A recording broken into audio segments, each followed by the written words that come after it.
Samantha. Hi. How are you doing? Happy Friday. Hey, how are you guys? Doing Good, good. good. Well, I think we have like a good group of people on right now, and I guess we should just get started. Thank you everyone for joining us today. We have an amazing special guest today. It's champion race car driver Samantha Tan. Hi, everyone. So excited to be here. We're so excited that you're here with us. This has been an amazing connection. It has been an amazing situation that's brought us all here together. And I just want to take a couple moments. I think the three of us want to take a couple moments today just to mention or just to talk about the decision that came down in the United States to overrule Roe v. Wade. And in light of that, I think, it gives so much more purpose to and voice, I think, to female-led platforms. And I think these are incredibly important moments that take us outside of motorsport, that take us out of any sort of sport and situation that we find ourselves in and look at things at a macro level. I'm so blessed to be able to be supported by so many women in the industry and being able to share moments with individuals like Sarah, Samantha Tan, numerous women. And I think it just gives it so much more fire for us to be up here talking about what we love the most and being on screen and showing people that we belong here and representation matters. Yeah. Anyone else? No, I know it's obviously something that's I think came as a bit of a shock to a lot of us, but even in light of that, I think it's super important that we spend today focusing on all of the good that is happening and all the positives in the world, like having Samantha Tan here with us today, talking about all things motorsport, talking about all things being a woman in motorsport, all things being a woman in general, and everything that means. So welcome, Samantha Tan, to Grid Clique. We are so happy to have you on this beautiful Friday. Thank you guys for having me. And just to reference that decision that happened today, just absolutely devastating, but we will touch more on that later. But again, very excited to be here. Hello to everybody in the chat. Thank you for joining us today. Beautiful. So for anyone who doesn't know Samantha Tan, which I don't know why you'd be here if you don't, you'd be living under a rock. She has recently won Ferrari Challenge. She is a BMW driver. She is kind of all over, her face is all over in the world of motorsports. So just to bring it back and give our viewers a little bit of context, can you tell us how you got started in racing and just how you got involved? Yeah, so I did not come from a racing family. The way that I was introduced to racing was through my dad, who was a big car enthusiast. So I grew up going to car meets, track days, performance driving days and events. But it wasn't until I sat in my very first race car. I was 14 years old. I had the incredible opportunity of participating in the Ferrari driving experience over in Mont Tremblant, in Quebec. I was actually the youngest participant ever. Had to, sign my life away on those contracts. But at the end of the program, I got taken out by a pro driver in a Ferrari 458 challenge. Had an absolute blast. I mean, obviously, it was my very first race car I'd ever sat in, so I wasn't used to just like the intense braking, the intense acceleration in comparison to the street car and how much it gripped.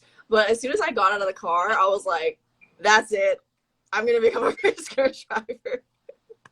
And it's all just like gone off from there. I mean, my very first race was when I was 16 years old. My very first race car was a 91 Honda Civic. So yes, you can start anywhere, guys.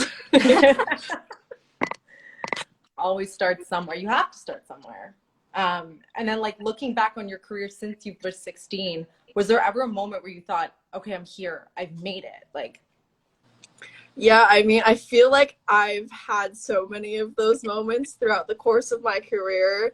Probably the first one being when I won my first championship in 2019. It was Pirelli GT4 Sprint X. We won the team championship. Obviously, that's pretty much the goal of every season is to win the championship, right? So that was a big moment. And then obviously last year, coming away with 6 championship titles, we won every single title we were eligible for. And I remember when we showed up to this European series at the beginning of the year, first Canadian team to ever participate in this series. Nobody took us seriously. I remember we were talking to somebody and we were like, we've come here with the goal of winning the championship, and they basically like scoffed at us. So to reach the end of the year and winning all 6 titles, it was just like, this is it. This is it. And then also, obviously, this year at Mugello 12-hour in March, becoming the first team in the world to win with the all-new BMW M4 GT3 was definitely probably my proudest moment, because now I'm forever part of the BMW history books, and as a BMW fangirl for life, I mean, it's just like so incredible. It's amazing. I think it's important, especially in when your career just gets very hectic, to really take a step back and look at your accomplishments and just think, okay, like I still have so much I want to do, and that's amazing, but just to look back at what you've done and everything you've been able to accomplish is absolutely incredible. So we are your fangirls, and that's another reason why we're so happy to have you on here today. And just even as part of that, you are one of our role models in life, but how does it feel to be a role model, especially as a woman in motorsport, as an Asian woman in motorsport? What kind of light has that brought you, and what has that taught you as well? Yeah, for sure. I mean, man, when I first started in the industry, I kind of want to talk about this, but I didn't have any role models that looked like me. There were no like other Asian women in motorsport that I'd known of.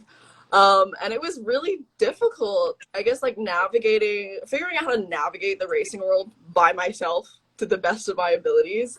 I think the best kind of like real world example is having no data to reference as a race car driver. Kind of like you're trying to like figure out the fastest, best way to get around this track, making all the mistakes as possible. But if you have a teammate and you have data to reference, you know exactly what is, I guess, like what you're able to do, what is achievable. And so it wasn't, I didn't really like understand the importance of having a role model until I kind of saw representation in media. For example, Crazy Rich Asians or Shang-Chi or the Asian Excellence in the 2020 Olympics. I realized how empowering it was to kind of like have your stories heard, and to feel pride about my own heritage and culture.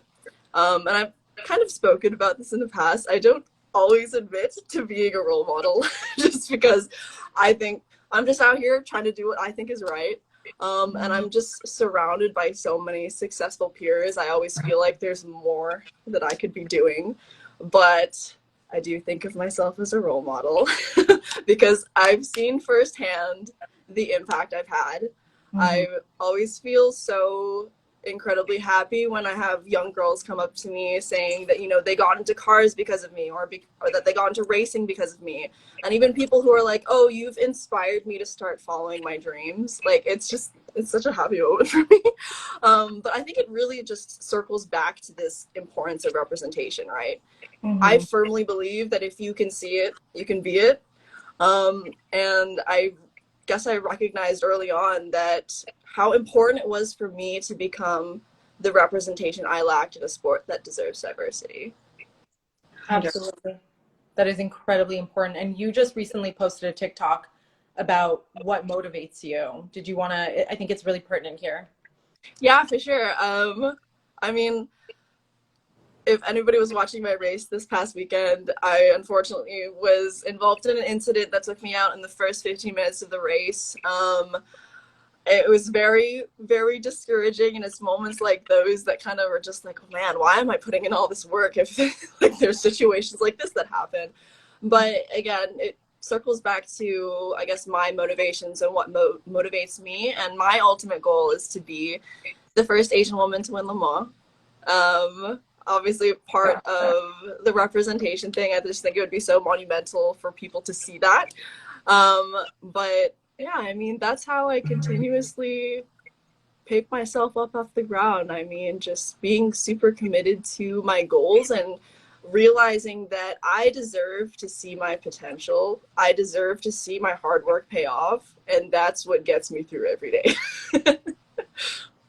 That's massive. And I think that that's something that a lot of people, again, like don't really stop to think about is you've done so much hard work, and in a moment in such sadness, it could seem that it's all gone to crap. I remember when I was with the W Series girls in Miami, one of the girls that I was hanging out with, who's a W Series driver, she had a really bad race, and she didn't end up in the place that she wanted to, and she was so discouraged and so sad.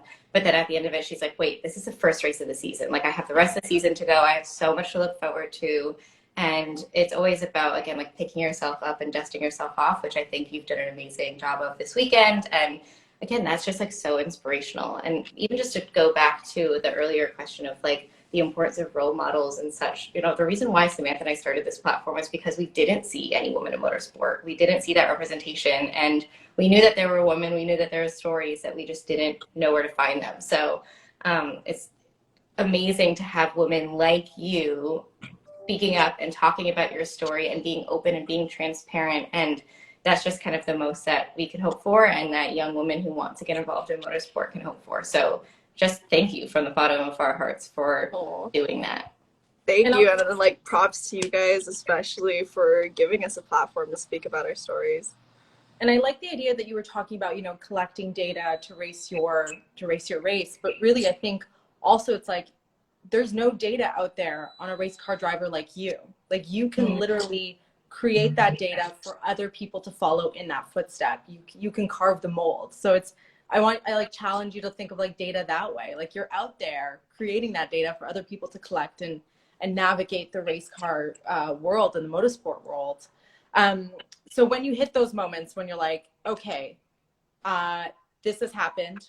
I know my why. But like, how do you physically, is there like a routine, like a pre-race or a post-race routine that you do? Yeah, I have my full pre-race ritual. It starts like the morning of blasting music in my hotel room, dancing around my hotel room like an idiot alone in front of the mirror, just getting myself hyped up, you know, and then doing my makeup. I always wear makeup under my helmet. Maybe not the foundation all the time, because that comes off so fast in the helmet. But, you know, getting that cat eye done, because obviously that's the first thing people see in the helmet, right? It's all about that vision. But after that, maybe like 2 hours or an hour before I'm getting in the car, if I have time, I'll draw. It just really gets me in the right mindset. And it's funny that I just watched your interview with I think the two W Series drivers, and they were talking about how they have to listen to calm music. I am the exact opposite. I need to be listening to the most chaotic kind of music just to like hype myself up. It's probably like EDM or Doja Cat. Just hype music. That's amazing. And I think like more and more female drivers are coming out and talking about like the feminine side of racing. Like, you've come out and said like, my makeup is like my war paint. And I think that is such a unique aspect. Like, not only do you put your uniform on, but your uniform extends to your face. And I think that's so empowering. And like I think if you wanted to talk about that process, because you also have an artistry side as well, that like you use to calm you, and like, I love that. Yeah, I mean, like, again, like if I don't have time to draw on my sketchbook, it'll be like on my face, like doing like a pink look or blue look on my eyes for the day. It really just sets my mood, you know? But I think something to talk about in that aspect is I feel that in the racing world, once you kind of like express any kind of femininity, you're kind of like not taken seriously, you know? So I feel like in the beginning parts of my career, like people would be making comments about how I was, you know, posing with cars, even though my male competitors never got that kind of shit from anybody. I remember getting a comment being like, oh, maybe you should stop taking photos with cars so you stop crashing into walls. But again, just like, I've learned so many life lessons from racing. One of them is living your most authentic self. Like, putting on makeup or being feminine or loving fashion is not going to have any impact on your skill as a driver, you know? Flaunt that. Yeah.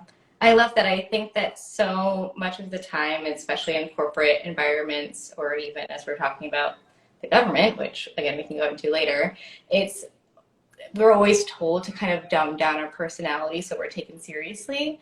And that's something that's endlessly frustrating. And I hope that the more that people like you are open to embracing that femininity and embracing your authentic self and showing that and having no shame is really going to hopefully change the game and hopefully have people just take us seriously for being who we are and bringing our full selves to the racetrack, not just, you know, this serious professional Samantha or just super feminine Samantha, just who you are, and bringing that authentic version of you will hopefully open the doors for acceptance in the future.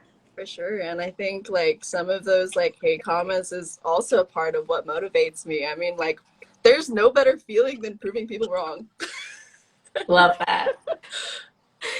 That's awesome. And I think it's just like we're entering the sport just like women enter the corporate space or whatever. And it's like, this is how we bring ourselves. Get used to it. We wear makeup or we don't wear makeup. You know, we do our hair or we don't do our hair. It's up to us. And again, like every push for this, I think shows more representation or provides more representation and offers more hope for other women who want to say that I can be that, I can do that. I'm not too feminine. I'm not too whatever it is that the benchmark has been set. They can see themselves in that space. And so, you know, you talked about watching the W Series video with Sarah. And one of the things is like when we've spoken to female drivers, they've shared that they hate being asked the question of, you know, what's it like to be a female race car driver? Because hopefully that sort of like qualifier of female or male or whatever goes away. And it's like, what is it like to be a race car driver? What is it like to be in a car? Like, you know, how important is that qualifier to you or not? Like, where would you like to see that? Yeah, it's definitely a tough issue. Like, I understand both sides of that argument because, yes, on the one hand, it's very frustrating to be like, your first redeeming quality is that you're a female race car driver. Like, in the end, everybody is trying to just be the best driver, right? Nobody wants to be the best female driver. Car doesn't care who's behind the wheel. It's all about whether or not you can drive it, right? But at the same time, I also recognize the importance of making that distinction. For example, it circles back to that like representation and role models. Again, like if you can see it, you can be it. And having like knowing that, for example, there's like a very successful female race car driver means that, you know, you can see that and you know that you can achieve that yourself.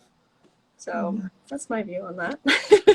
I think another important distinction that I mean, another reason why I think the distinction is important for a female race car driver versus any race car driver is the astute challenges that females specifically have to face in this space. So whether that's more difficulty getting sponsorships, or whether that's, again, having to prove yourself because people don't trust that you have the talent innately, or whether that's it's a race day and you're on your freaking period and you're sitting and you're crimping for 5 hours beforehand, which guys don't have to freaking deal with, right? So it's all about the other innate challenges that come with that badge of, yes, I'm not only a race car driver, but I'm a female race car driver, and I have all these other things I have to deal with as well. For sure. It's about, like, I guess, acknowledging that we have different experiences, right? And like you said, you talked about periods, like, that happened to me during my historical moment at Mugello. I was in my very last stint of the day, and it hit me, and I was like having cramps mid-stint and having to kind of put it in a box and like forget about it. You know, I feel like that happens so often, as we just have to kind of suffer in uncomfortable silence. That's not something that any of my male like competitors ever have to think about. I remember talking to one of my friends right after about getting my period during a race weekend, and he was like, I literally cannot imagine what that's like. And that just like kind of struck a chord within me. But yeah, I mean, it's tough sometimes. It's tough sometimes, but it's like so important to talk about, I think. And that's where the distinction comes in, right? Like, let's address these challenges. Let's make it easier. Let's not hide them. Let's not make them, like, let's normalize them. Again, it's like a barrier to entry. There's so much against us entering the sport. Let's not let periods be one of them, or like whatever, the seat size or anything, even the way that the uniforms are made. It's So very interesting. So leading into this, what do you think is a common misconception people have about race car drivers or like Ooh. female race car drivers? Yeah. The first thing that comes to mind is that every race car driver knows how to work on their car. I have no idea how to work on my car. I mean, like, the only thing I really know how to do is change tires and change oil. But I feel like everybody thinks that, like, you are, like, super, super knowledgeable about everything in the car. I think a good example is, like, I don't think every pilot knows how to fix a plane, for Right. example. um, Another big one is that racing is all just kind of like glitz and glamour, all fame, but people don't really see the behind the scenes, the kind of sacrifices we've made to kind of pursue this as a career. For me specifically, having to juggle school and racing at the same time and basically sacrifice my entire social life through high school and college. I missed both my graduations because of races.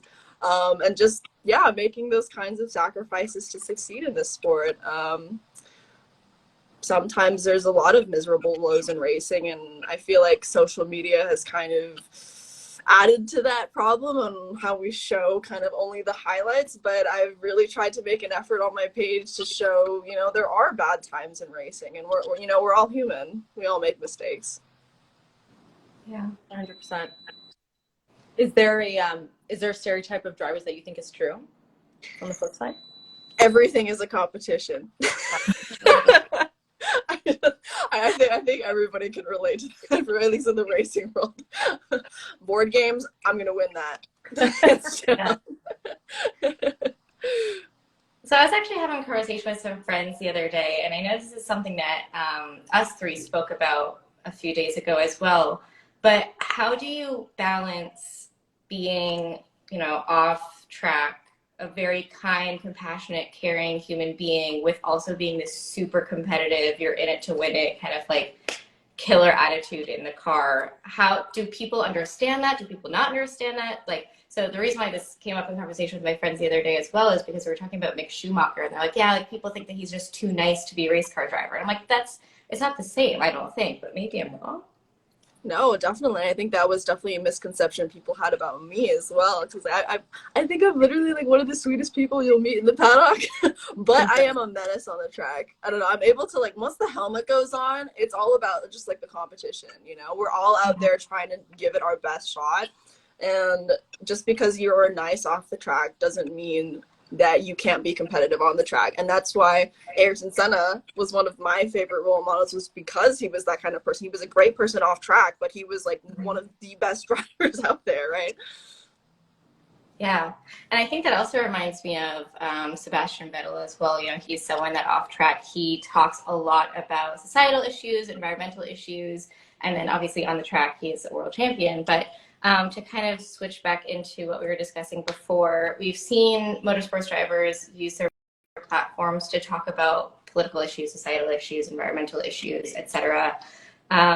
What are your feelings about the intersection of issues and motorsport and using your platform to talk about these types of things, and even just to raise awareness to a number of things? Like, I know you've spoken up about Stop Asian Hate. I know you've been a member of a lot of AAPI organizations. So if you could just share a bit on like what your perspectives are on that.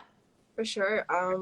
Regarding the intersection of politics and motorsport, or sports in general, I mean, I've seen so many times where I've seen athletes like speak up about societal issues, and then people commenting stuff like, oh, just like stay in your lane, just like sports and politics are not meant to be mixed. But the reality is politics affects all of us, right? And I think some of us have this incredible opportunity and privilege to have a platform and a voice. Why not use it? I think silence is part of the problem. If we have the opportunity or chance to create change for those denied opportunity on the basis of race and gender, like, why not? Or raise awareness about very important issues. For me personally, I was able to use my platform last year in support of Stop Asian Hate. Me and a few friends organized a car meet, and we raised $33,000 for a charity to help support elderly Asian protecting elderly Asians in the community. And yeah, I just, having a platform is not something that everybody will ever have the chance to do. And I think, you know, if you feel that there's a certain, I guess, like moral good, why not use your platform towards that, I guess. Yeah, and like I think social media has sort of democratized that as well. Like I think a lot of people have understood that they don't need to go to different outlets or designated outlets to talk about that. Like you said, you're like, I really try to use my social media platform to talk about the all sides of racing, the good, the bad, the ugly, and to show that. And I think that it's such a powerful tool to be able to say and be your authentic self on social media. And Mhm. and how has in social media played into your like career? Is it a way for you to connect to fans? Is it a way for you to like just like showcase everywhere you've gone to, like as a showcase? Yeah, I mean, social media for me has definitely changed everything for me, not only for, I guess, like opportunities for sponsorships, but being able to, I guess, connect with my community and connect with my fan base. I've met so many of my friends today through social media. It's pretty crazy. But again, it just gives me that opportunity to connect with everybody around the world. And I know somebody in the comments actually just said talking about Roe v. Wade. I do want to touch on that. In relation to the last topic, personally, to be completely honest, like I'm still grappling with my emotions on that. Woke up to the news and like my heart sank and I was like absolutely devastated. I'm infuriated and I just want everybody to know who has these same kind of emotions that I stand in solidarity with you. Mm-hmm. Mm-hmm. Amazing. I think something else that we talked about earlier this week as well that's related was using your platform and other people using their platform to talk about mental health. And I think that that's specifically important today, especially in light of today's news. Just knowing that you're not alone in having these sad feelings sometimes, and you know, whether that's from the disappointment of crashing on track or whether that's from the disappointment of the government or whatever it is. I think, you know, have that discussion around mental health is something that you've been open about, and I think that a lot of people really appreciate. Yeah, for sure. I mean, like, maybe this is another misconception about race car drivers that we're all fearless. But personally, I get really, really bad anxiety before I get in the car. Like, just heart pounding, hands shaking, everything. And I literally have to take probably like an hour just to like listen to music, chill out, check in with myself, which is another important thing. Always check in with yourself to see how you are mentally.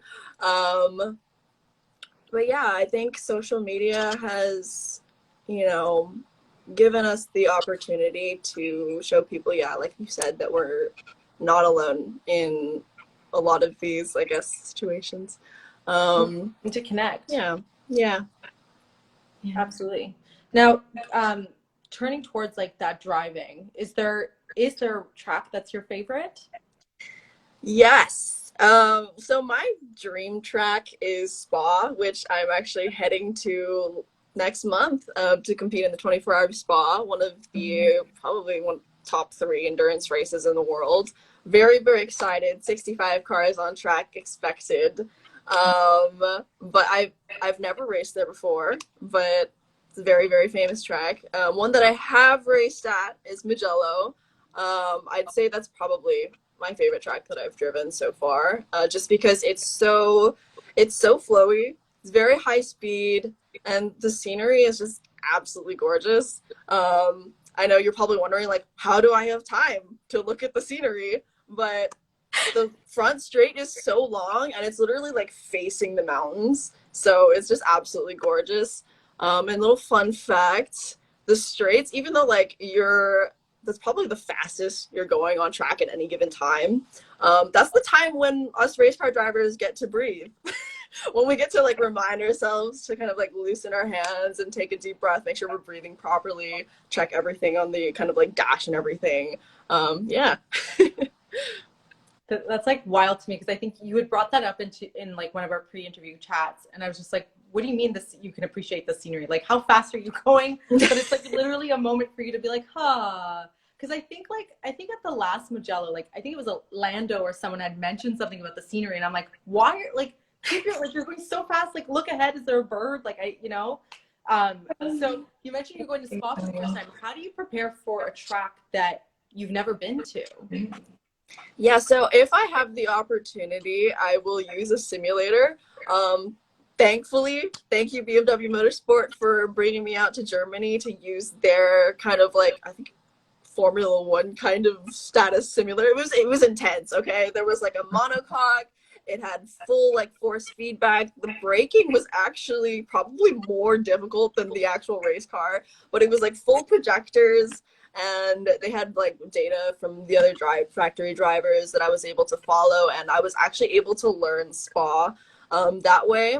But if I am unable to use the sim, I just use YouTube videos. Just like constantly. I'm a very visual learner as well, so just kind of like listening to where they're shifting and braking, and other than that, going karting. I kart probably once or twice a week, and then I train 5 times a week as well in the gym. I still need to go today. But that's how I get prepared. So when you say you watch these YouTube videos and you're listening to when they're braking, like you listen to the engines and you can hear that? Yeah. What? I don't So know that I obviously you can tell we're not race car drivers because we're like, what the actual heck? Yeah, it's funny, like, I was actually having the same kind of experience when I was listening to how the F1 drivers are actually changing settings like per corner. And I'm just like, how do you have the mental like space to be able to think about, like, you're going probably, I don't know, like over 150 kilometers per hour through a corner, and you're like making small changes to the brake bias or like the traction control or something. I'm just like, how? That's how we feel when you talk about relaxing on the straights of Mugello. We're like, how? We had a question. Someone said, like, what is it, like, your daily, like, a day in the life of Sam look like? Or Samantha, sorry. Yeah, typically, I'm not a morning person, but luckily I've been traveling on the East Coast recently, so I fixed my sleep schedule. So I've been waking up at like 7 a.m. every morning. I typically go to the gym first before I actually get breakfast. And then I have like a matcha oat milk latte every morning. That's like my thing. And I'll probably get breakfast at like one of the local coffee shops or something. And then I do have my own race shop, so I actually pack all of my merch orders. So if you've ever ordered merch from me, I'm the one packing them. So I go there every day and do those. And then obviously just your typical, I guess, race shop manager duties. Doing emails at the shop and any kind of like interviews like this one. And then, yeah, if I'm karting will be a full day thing. I'll be there from 10 a.m. till 4:30. And it's typically like an hour away, so I'll get stuck in your typical LA traffic. So that's an entire day gone for karting. Yeah. But yeah. Where is your shop located in LA, if anyone here is in LA? So it's in an area called Santa Ana. So it's probably about like 10-15 minutes from me. But we service everything. We do performance parts for cars, and obviously we're your one-stop shop for everything racing. So we will transport, store, set up your race cars. Yeah. We actually just got a question as well as, does your shop install KW? Yes, our shop installs KW. So if you want to order a set of shocks, head over to STR38. Beautiful. We also just got another question asking, are you ever going to race IMSA GS or GT? I am not allowed to release this information, but you might see me very soon. Sorry.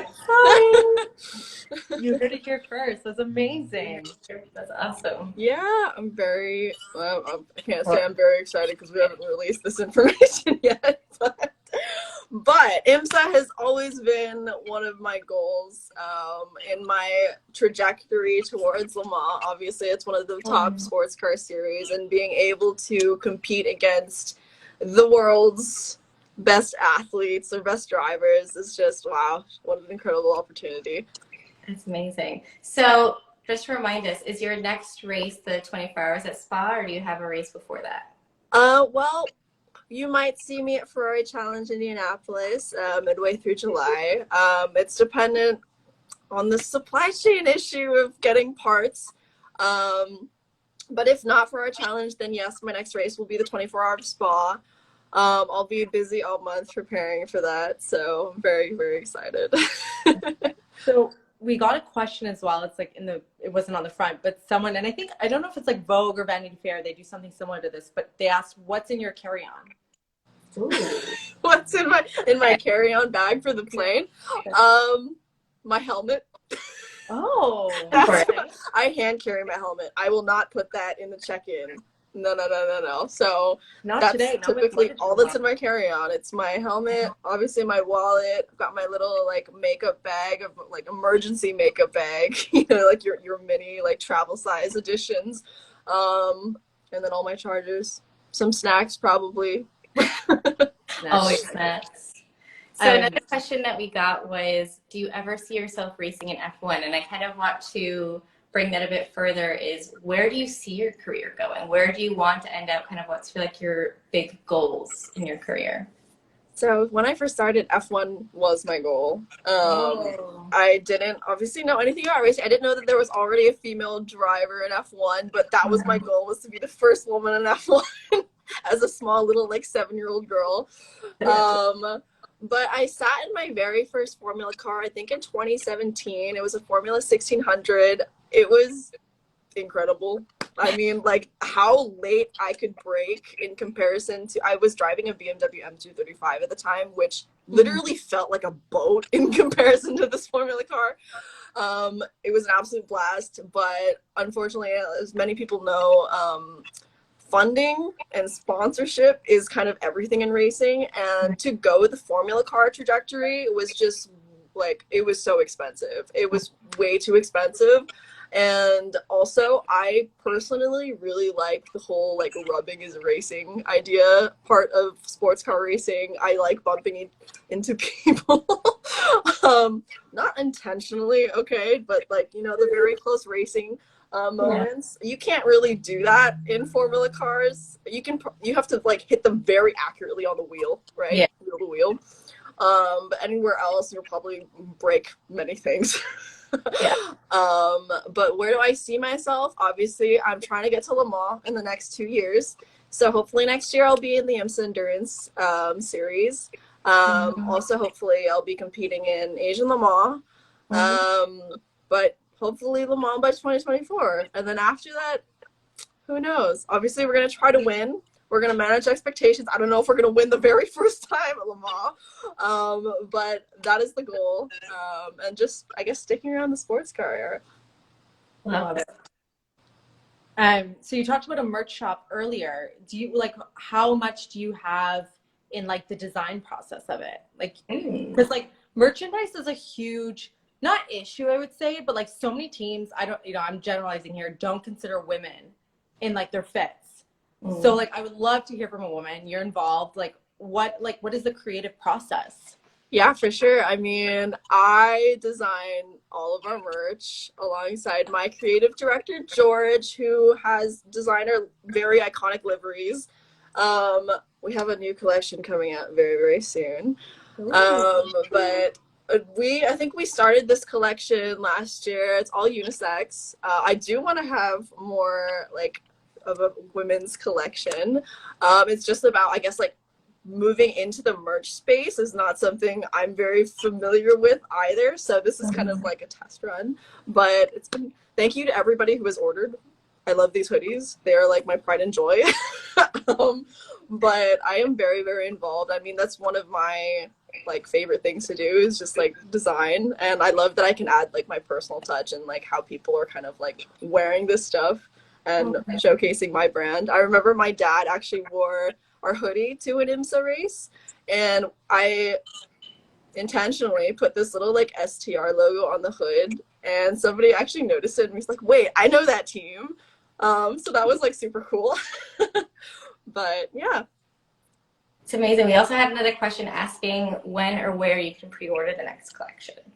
Ooh, it'll be coming out very soon, but head on over to st-racing.org/shop. I can put it in my story later. But you have the full 2020 current collection. But the new collection will have the new M4 GT3, the M2CS, and maybe some tie-dye hoodies, you know. Oh. Just in time for sweater weather. Love that. Absolutely, absolutely. Now, it's so, you know, young women or girls looking to get involved in racing. What's like one piece of advice that you received that you're like, this has actually been so applicable moving forward? Never, I mean, as cliche as it sounds, just never give up. Don't take anybody's shit. You're gonna get a lot of it. You're gonna get a lot of it.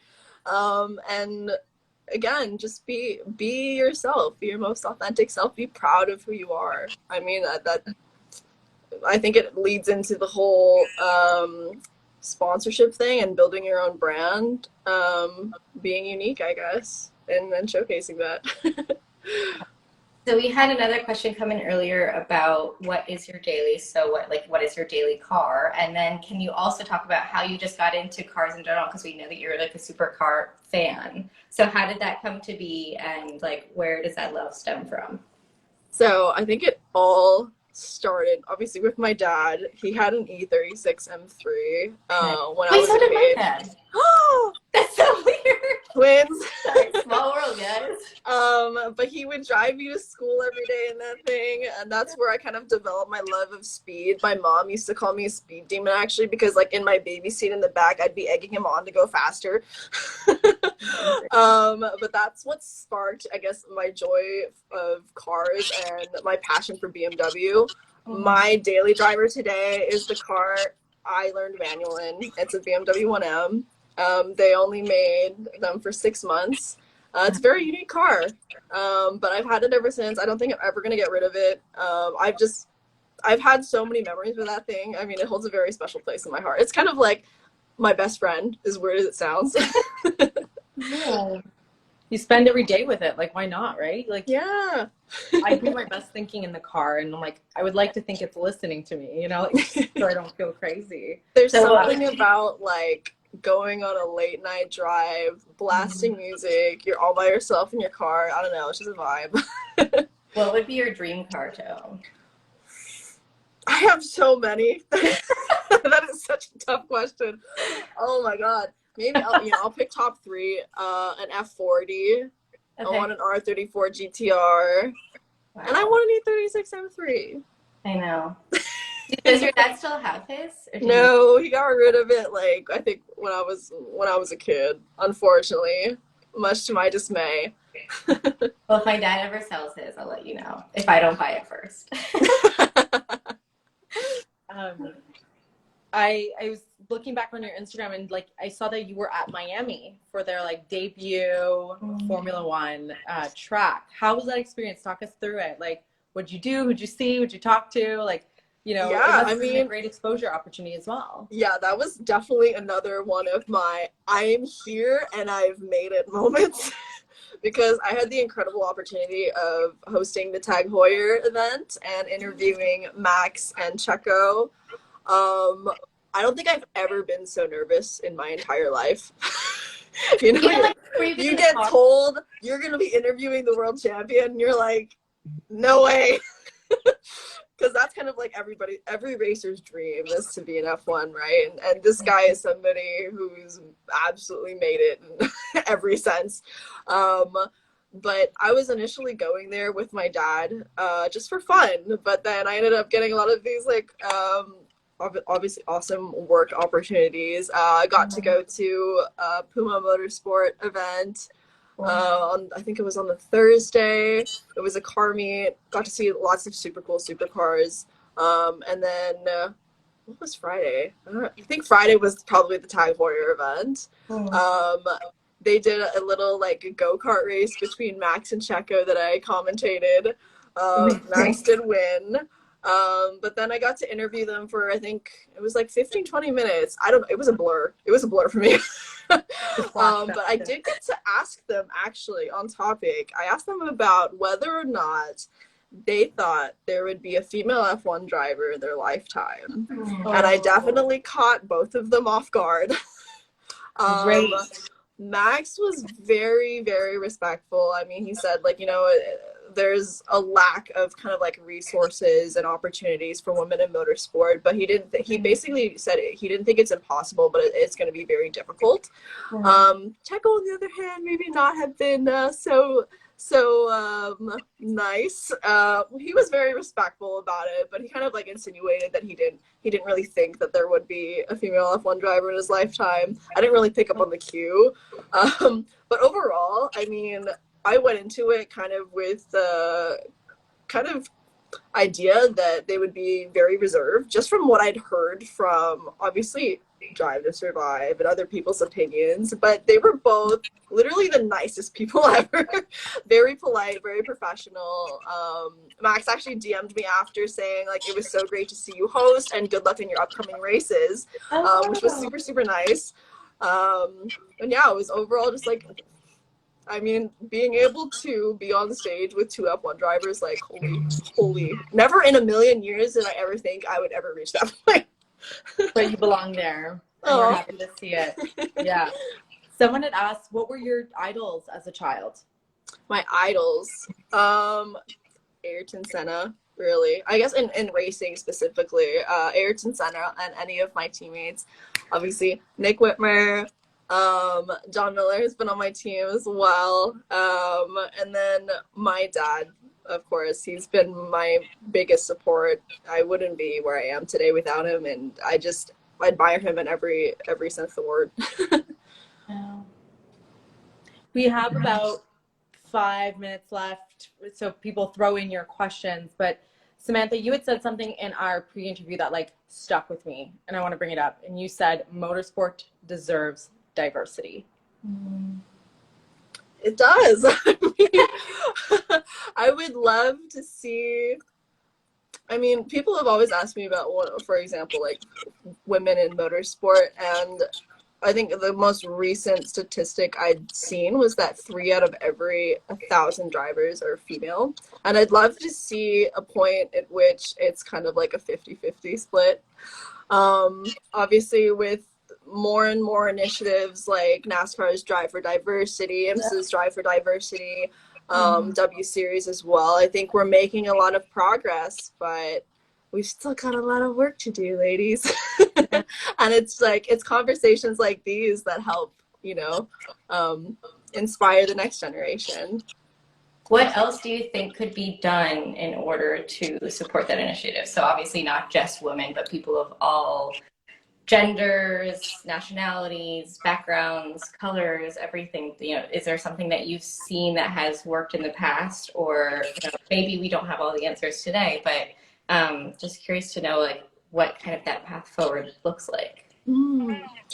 I think it really comes down to one, like educating yourself about the experiences of others, but also I guess like allyship, right? Like I've been so fortunate to have such an incredible support system, not only in my coaches, but my teammates and my own race team. It really starts with that, I think. And PSA, raise your girls and boys the same. Yeah, shocking, right?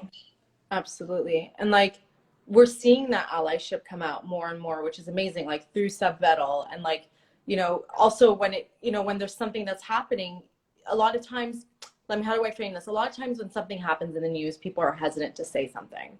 So Naomi Schiff was getting all this like terrible vitriol thrown her way. And like Lewis came out and he was just like, wait a minute, like, what are you saying? And he showed up when it was important. So I think allyship, as you had mentioned, just like in that everyday constant, like the support from your teammates. And then also like when things actually happen, like big things that impact women or the future of women in the sport, if they don't feel welcome, why would they ever show up? So Exactly.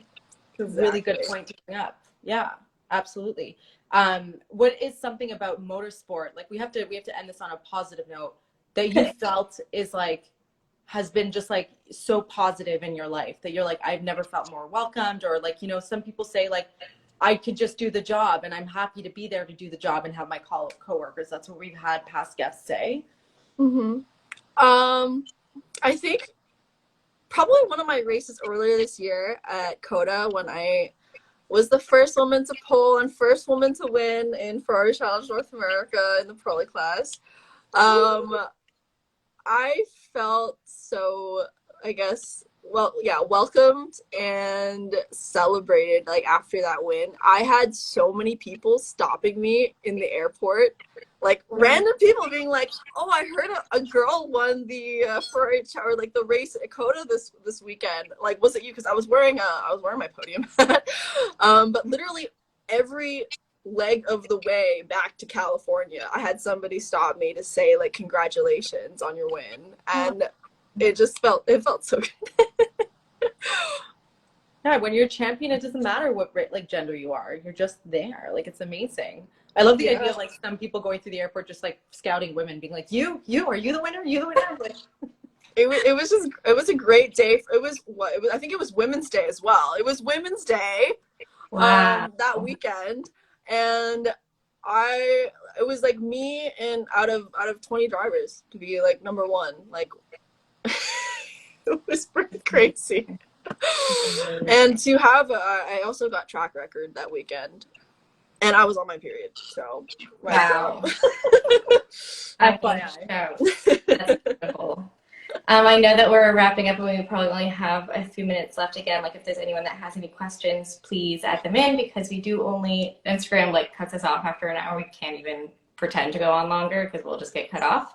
But to kind of end this chat and bring it to a close, what is something that, if there's one thing that everyone watching were to take away, what would it be? Whether that's about something that you want people to know about you or something you want people to know about racing, one thing you just, if you think is the most important takeaway.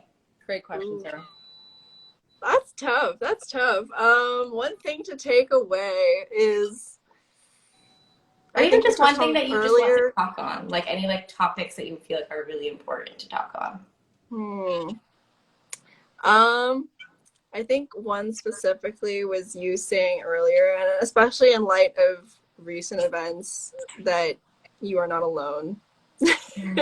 I think always checking on your friends, and that's another thing.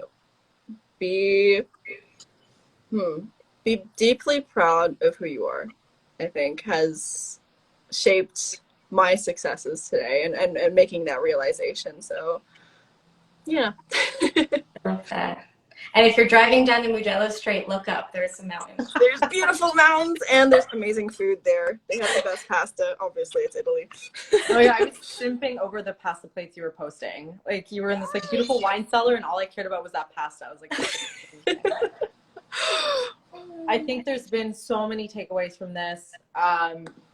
I think we always walk away just like glowing with all the inspiration. It's, you know, women like yourself who are out there being authentic, who are sharing their stories. And I think that's like a game changer of this generation. There's no more gatekeeping. It's like they want to share. And we just want to say, we know how busy you are. So thank you so much for joining us. Good luck. Thank you. Races. And we're going to be cheering you on. You're the champion. Yeah. Oh, thank you guys. And thank you again for having me. Le Mans. Yeah, like literally counting down the days until we see you in Le Mans. I'm manifesting. You've heard it here first. I'm gonna win Le Mans in 2 years. Heck yeah. And I can't wait to see you on that podium. You deserve there. Like, motorsport deserves Samantha. There we go. There we go. Thank you. All right, everyone. Thank you for joining us. Have a great weekend. Samantha, thank you so much. Sarah, you're amazing. Thank you so much. Thank you, Samantha, for joining. Thank you, guys. Bye. Thank you, everybody.